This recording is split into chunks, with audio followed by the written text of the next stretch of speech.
नमस्कार, मैं संजीदा मलिक और आप सब देख रहे हैं न्यूज़ सुपर 7। विधानसभा चुनाव करीब है और सभी पार्टियों ने जो अपनी तैयारियां हैं वो जोरों शोरों से शुरू कर दी हैं। लेकिन इस विधानसभा चुनाव में सभी जो राजनीति है, इस राजनीति में एक नया ट्विस्ट आया है, वो है अमिताभ ठाकुर। अमिताभ ठाकुर जो हैं वो योगी सरकार के खिलाफ चुनाव लड़ने वाले हैं। तो यहाँ कुछ लोग हैं और हम उनसे जानेंगे कि क्या जो अमिताभ ठाकुर हैं वो योगी सरकार के खिलाफ क्यों चुनाव लड़ेंगे और इससे जनता को क्या लाभ है। नमस्कार, क्या नाम है सर, अपना परिचय दें। मेरा नाम हरीश मिश्रा है, मुझे बनारस वाले मिश्रा जी के नाम से लोग जानते हैं। स्वागत है आपका हमारे चैनल में। बहुत बहुत धन्यवाद। तो सवाल ये है कि अमिताभ ठाकुर जो है वो योगी सरकार के खिलाफ चुनाव लड़ रहे हैं, तो इस पर आप क्या कहेंगे? देखिए, योगी सरकार के खिलाफ अमिताभ ठाकुर जी नहीं लड़ रहे हैं। अमिताभ ठाकुर जी योगी जी के ही खिलाफ लड़ेंगे। योगी आदित्यनाथ जी यानी अजय सिंह बिष्ट जी जहाँ से भी लड़ेंगे, चाहे गोरखपुर से लड़ेंगे, चाहे अयोध्या से लड़ेंगे या फिर और भी कोई अन्य सीट पर लड़ेंगे, अमिताभ ठाकुर जी जो है उनके खिलाफ चुनाव लड़ेंगे। अमिताभ ठाकुर जी चुनाव भी नहीं लड़ेंगे। अमिताभ ठाकुर जी योगी सरकार के अत्याचार, योगी सरकार के दुराचार, योगी सरकार के भ्रष्टाचार के खिलाफ चुनाव लड़ना चाहते हैं। अमिताभ ठाकुर बनाम योगी जी के बीच में तो मैं तो ये कहूँगा कि योगी जी कितने पढ़े लिखे हैं, एकदम पढ़ाई लिखाई उनका नहीं है। आज उत्तर प्रदेश को पढ़े लिखे कैंडिडेटों की ज़रूरत है, तो मैं तो अमिताभ ठाकुर जी का जो है कि समर्थन कर रहा हूं और करूंगा भी। मैं पहले तो बहुत बहुत धन्यवाद दूंगा अमिताभ ठाकुर जी को कि आपने ये डिसीजन लिया। और आईपीएस आदमी जो अमिताभ ठाकुर जी हैं, आईपीएस पढ़े लिखे लोग हैं। अमिताभ ठाकुर जी को मैं लगातार, मैं तो मिला नहीं हूं, लेकिन मैं उनके ट्वीट्स को देखता रहता हूं। वो जनवादी और जनता के मुद्दों पर हमेशा ट्वीट करके सरकार के जिम्मेदारी का बोध कराते हैं। तो ऐसे कैंडिडेट होंगे तो मुझे लगेगा कि प्रदेश के अंदर जाति मजहब के नाम पर दंगा हिंसा नहीं होगा, अगले पिछड़े के बीच में जो है कि नफरत नहीं बढ़ेगा। तो उत्तर प्रदेश को पूरी तरीके से जो है बेहतरीन कैंडिडेट मिला है अमिताभ ठाकुर के रूप में। और मैं तो ये कहूँगा पूरे उत्तर प्रदेश के वासियों से कि आप सभी लोग जो है पढ़े लिखे आईपीएस अमिताभ ठाकुर का समर्थन करें और योगी बाबा के खिलाफ जब वो चुनाव लड़ें तो लाखों वोट से, हजारों वोट से नहीं। भी किसी पार्टी का नाम नहीं लिया है कि वो किस पार्टी से चुनाव लड़ रहे हैं, तो इस पे क्या? नहीं, देखिए, वो पार्टी किसी भी पार्टी से चुनाव लड़ेंगे तो विपक्ष की विचारधारा से। और विपक्ष की विचारधारा क्या है? वो आम आदमी का वाजिब सवाल पर लड़ने वाली विचारधारा है। सत्ता पक्ष तो क्रूरता का हद पार कर गया है। सत्ता पक्ष तो पूरी तरीके से लूट पर गए। आप देखिए ना, तमाम, चाहे डीजल हो, पेट्रोल हो, बिजली का बिल का मामला हो, चाहे दूध का मामला हो, खाद्य पदार्थ हो, ये सारी चीज़ें बाढ़ आई हैं बनारस के अंदर। जो है योगी बाबा आए, जो है खाली हाथ हिला के चले गए। उनके जो विधायक थे जो है 2-4 डब्बा बांट करके और सारा माल गपर गट कर गए।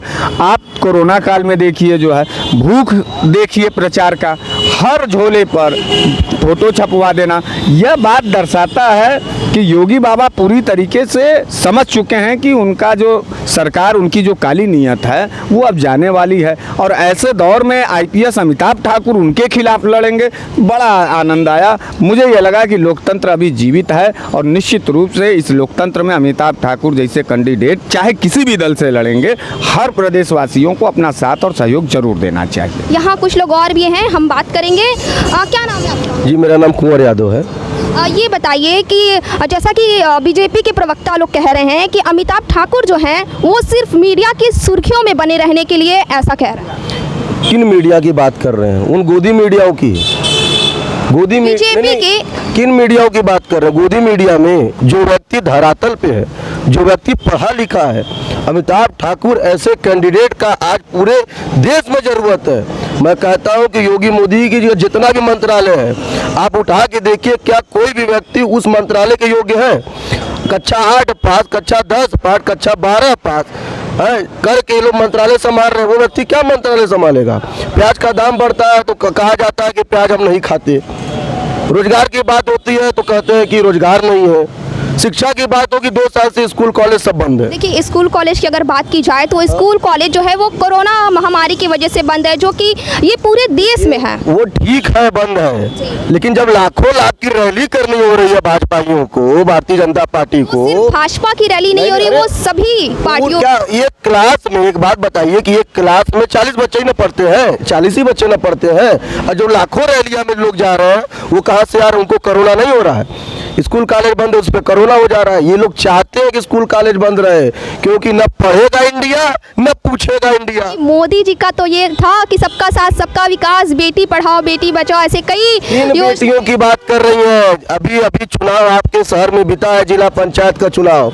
महिला ठाकुर जी चुनाव लड़ते हैं तो क्या लगता है किस पार्टी से अगर वो चुनाव, क्योंकि उन्होंने कहा है कि वो निर्दलीय चुनाव भी लड़ेंगे। बिल्कुल लड़ना चाहिए। एक गरीब घर का बच्चा, एक चाय वाला जब प्रधानमंत्री बन सकता है तो वो आईपीएस आदमी क्यों नहीं विधायक बन सकता? अगर वो विधायक बनेगा तो अपने क्षेत्र के संसद अगल बगल के 5 और क्षेत्रों को प्रभावित करेगा और वो जनता की सुनेगा। कोरोना काल में भाग नहीं जाएगा। जब चुनाव लड़ना होगा तभी नहीं, 5 साल पूरा अमिताभ ठाकुर अपने क्षेत्र में रहेगा और क्षेत्र की जनता का विकास करेगा। अब बता देगा कि विधायक एक आईपीएस पढ़ा लिखा होता है। आपको मालूम होना चाहिए कि जितना भी कक्षा 8, 10, 12 पास वाले हैं, इनको कौन चलाता है? इनको एक आईपीएस, एक आईएएस ही चलाता है। एक आईएएस, एक आईपीएस के कहने पे ही देश चल रहा है। देश कोई नेता नहीं चला रहा है। जो कक्षा 8 पास है, जिसको पता नहीं है कि होल स्क्वायर क्या होगा, वो देश चलाएगा। आईपीएस अमिताभ ठाकुर के समर्थन में वो जिस भी क्षेत्र से लड़ेंगे, जिस भी विधानसभा से लड़ेंगे, उस विधानसभा के लोग और अगल बगल के 5 विधानसभा के लोग उनका समर्थन करेंगे। वो किसी भी दल से रहेंगे, उनका सपोर्ट किया जाएगा, क्योंकि एक अच्छे व्यक्ति का सपोर्ट एक अच्छे व्यक्ति जरूर करते हैं। मैं डॉक्टर सुनील जायसवाल तीसरी अदालत टीम से हूँ। और जैसा कि अभी अमिताभ ठाकुर जी बनारस से चुनाव लड़ रहे हैं, और मैं अमिताभ ठाकुर जी से बता देना चाहता हूँ, अमिताभ ठाकुर जी एक आईपीएस अधिकारी हैं। अगर वो बनारस से आकर चुनाव लड़ते हैं, कहीं किसी जनता चुनाव लड़ते हैं, तो पूरे देश की जनता उनके साथ खड़े होकर उनका प्रचार प्रसार करेगी, उनको जिताने का भरपूर प्रयास करेगी। और ऐसे व्यक्ति मुख्यमंत्री पद के दावेदार भी हो सकते हैं। इसमें कोई दो राय नहीं है कि अमिताभ ठाकुर आईपीएस पद पे होते हुए उन्होंने अपना रिजाइन नहीं दिया, उन्होंने रिजाइन कराया गया है। और ये देश का दुर्भाग्य है कि इतने सच्चे ईमानदार आईपीएस अधिकारी को कुर्सी छोड़ना पड़ा।